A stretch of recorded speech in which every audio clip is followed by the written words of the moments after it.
Café, boa tarde. Boa tarde, Duda. É um prazer estar com você aqui, viu? Igualmente. Bom, quando a gente traz o café, a gente nem sabe o que vai começar e aí o programa vai embora. A gente navega por todos os lugares, porque essa cultura econômica e geral do café é muito importante para o nosso telespectador que gosta da presença do café aqui na TV Prevê. Vamos começar falando dessa briga aí com a Camargo Correia. A Câmara acha que tem que afastar o Pegoraro, a dívida era 5 mil, a Camargo Correia está cobrando 17. O que você está por dentro disso, Café? Bom, existem duas demandas aí, né? De um lado, há um questionamento do município por uma ação popular do cálculo que foi feito quando o município federalizou a sua dívida e entre elas, dentro da federalização, tinha uma parte do viaduto. Houve ali na época uma denúncia do então vereador Clemente, a partir dali houve uma ação popular, o município, tudo indica, será credor aí na ordem de 18 a 20 milhões de reais nessa federalização. E na outra ponta, a Camargo Correia acabou prestando o serviço, incompleto por incompetência dos nossos governantes, mas aquilo que foi construído, houve saída de recursos por parte da Camargo Correia em relação à mão de obra, aos insumos que foram utilizados naquela obra. E esse valor não foi honrado. Acontece que houve uma ação, e essa ação, na época, era patrocinada pela Camargo Correia, contratando o escritório em que o doutor Pegoraro, que hoje é o secretário jurídico do município, fazia parte, né? Ele era o advogado que representava. Quando ele foi assumir a pasta da Secretaria Jurídica, ele entregou a sua carteirinha da OAB dizendo, olha, não advogo mais, eu não posso exercitar a advocacia. Então, no entendimento dele, a partir daquele momento ele se isentou.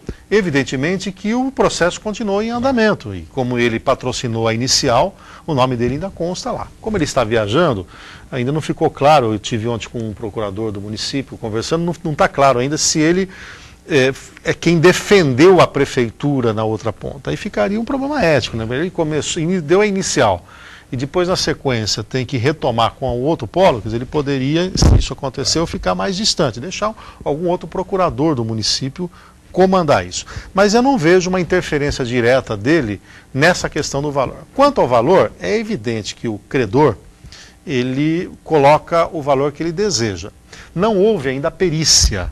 O cálculo que o juiz pede para ser feito é sempre com um técnico, normalmente um economista nomeado ou um contador, né? Cálculo financeiro mais afeito aos economistas. E isso não foi feito ainda, então é natural. Eu tenho uma lide contra você. Quanto é o valor? Eu vou apresentar os meus cálculos. Ó, soma isso, aquilo, multiplica por 5, o que eu quero é 17. Agora vai caber ao juiz ponderar, dar oportunidade às partes para esse tipo de ação. O que vai acontecer na frente, provavelmente, é um acerto de contas.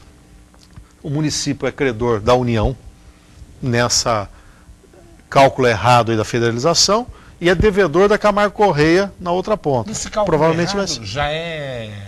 Não está finalizado, mas já foi acatada essa questão. E tem um terceiro envolvido, que isso precisa ficar mais claro, que é uma pessoa física representante do município, que ele que entrou com a ação popular lá atrás.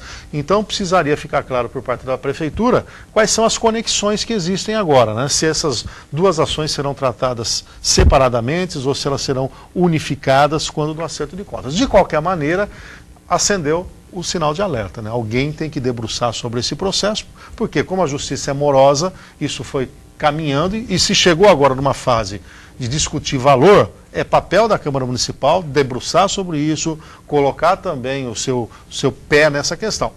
Acho prematuro ou prematura qualquer decisão em relação a eventual afastamento do Dr. Pegoraro, porque quem conhece o Pegoraro sabe da sua história, sabe da sua idoneidade, e ele não pode entrar agora... O problema seria ético só mesmo. Não, mas aí é uma questão de ver, ele tomou as devidas providências a seu tempo, quer dizer, esse pré-julgamento me incomoda muito, e boa parte da imprensa tem esse tipo de comportamento e boa parte da classe política. Antes de você provar alguma coisa, o sujeito já é condenado, tem que se afastar. Calma lá, nós estamos numa cidade, todos nós nos conhecemos, vamos deixa o tempo, deixa o doutor Pegoraro voltar, ele está numa viagem aos Estados Unidos, e ele faz os esclarecimentos. O que é importante para o município é que as contas sejam ajustadas de maneira correta. A partir dali é uma discussão jurídica.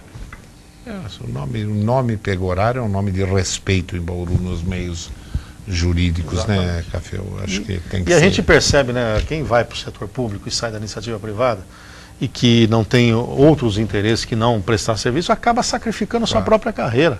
O que ganha um secretário hoje, para o sujeito abrir mão da iniciativa privada, é tão pouco que chega uma hora que vai começar. Se começar esse tipo de politicagem aí, ninguém da iniciativa privada e ninguém de bem vai querer aceitar cargo nenhum. Mas já a grande maioria já não quer. Porque você é sondado, então você, não, vão ficar quem aqui? E uma prefeitura precisava ter os melhores talentos do município nas melhores áreas, porque o que está em jogo é o crescimento, o desenvolvimento da cidade.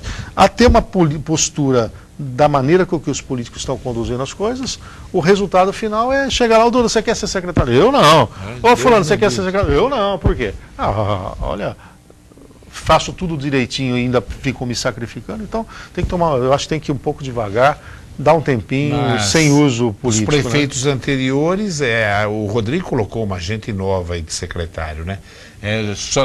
Tinha só quase aposentado o secretário, né? É porque como é que você atrai, aposentado, ganha mais 5 contos. O sujeito sai de casa já com aposentadoria ou de 3 ou de 7, pouco importa, e vai para lá. E aí, não é que o aposentado é incompetente, não é isso. Não. É que talvez esteja... Mas fecha o leque, estreita o leque. Você está numa curva maior. O que aconteceu, outro dia estava conversando até na roda de amigos e até uma leitura que não é só minha, de outros compartilhados. O que aconteceu, pegando esse caso dos secretários hoje que o Rodrigo coloca, é que teve uma geração em Bauru que não foi contemplada, né? Se você olhar os prefeitos que nós tivemos, você não teve na sequência a geração dos cinquentões. Verdade. Né? De 45 anos até 55 anos, essa geração não teve oportunidade junto ao município. Eu acho que 70% dos secretários dos últimos 3, 4 prefeitos eram aposentados. Então, aí você pega uma geração mais antiga, seria a vez dessa geração que nasceu na década de 60, né? E já saltou. Né? Você pegar a idade média aí dos secretários do Rodrigo, são 30 e poucos anos, esses secretários todos. Então nós tivemos aí um hiato, né, no poder da cidade de uma importante geração que não teve essa oportunidade. Por incompetência, por uma série de questões. Não estou aqui tirando o mérito do Rodrigo, é uma leitura só para entender a dinâmica que nós estamos organizando uma pesquisa, amanhã ou depois, segunda, terça, a gente já deve colocar no ar, no site da TV Prevê. Para a população avaliar os secretários do Rodrigo. Vai servir até de ver o que a população está achando. Nós vamos colocar o nome de todos, o Paulinho está organizando isso daí, pegando... Interessante, porque aí você tem um retrato, né? E nada melhor do que o usuário final, né? Claro. É claro que a gente sabe que algumas secretarias são secretarias de bastidores, né? Não vai exigir que o secretário da administração tenha uma grande visibilidade à medida que o papel dele é um papel de motivar a equipe, de manter uma grade salarial adequada, fazer como está sendo feita a reforma administrativa do município. Então, são funções que aparecem menos.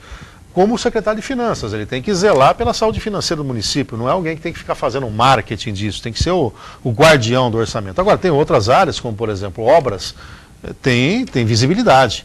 Secretaria de Desenvolvimento Econômico, evidentemente, também tem que ter visibilidade. Claro. Café, que leitura você faz disso? Nós tivemos a menor inflação em agosto dos últimos 12 anos. A inflação está praticamente estável. Como é que você analisa o país no momento, a crise internacional e o que significa uma inflação estável?